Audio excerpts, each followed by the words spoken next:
Merci Madame la Présidente, Monsieur le Ministre, Monsieur le Président, chers collègues. Alors que les premières vagues nous ont plus ou moins épargnés, cette quatrième vague a été meurtrière et a révélé les limites des moyens existants, tant au niveau humain que matériel.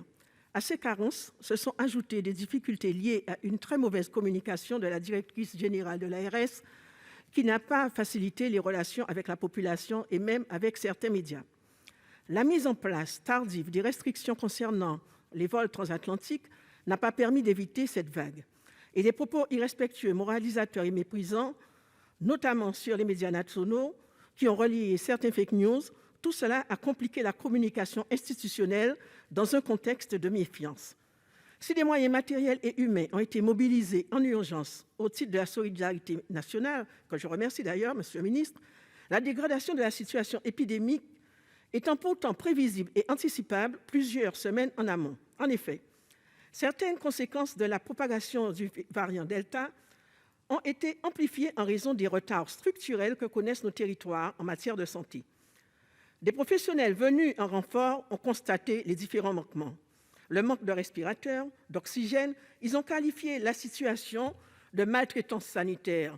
Et après leur départ, et en arrivant ici sur les médias, ils ont aussi avoué avoir dû faire un tri sélectif de patients. Comme je l'ai souvent rappelé sur les bancs, ici, à chaque discussion budgétaire, nos établissements de santé, qui sont déjà largement sous-dotés, doivent de plus en plus faire face à des surcoûts importants de fonctionnement, de maintenance et d'amélioration continue de la qualité. Il faut souligner l'implication des élus locaux. Au sein du comité de suivi du préfet, présidé par le préfet, malheureusement, les médecins de ville n'ont pas été suffisamment pris en compte. Il est donc nécessaire de repenser la politique sanitaire en outre-mer et particulièrement en Guadeloupe, de façon différenciée, parce que la Guadeloupe est un archipel.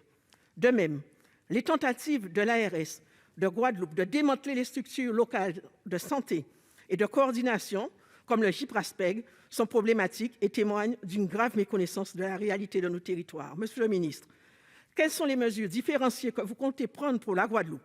Que comptez-vous faire pour répondre aux élus et particulièrement aux présidents des différentes collectivités qui ont adressé un courrier parce qu'ils ne sont pas toujours d'accord avec les mesures prises sur nos territoires?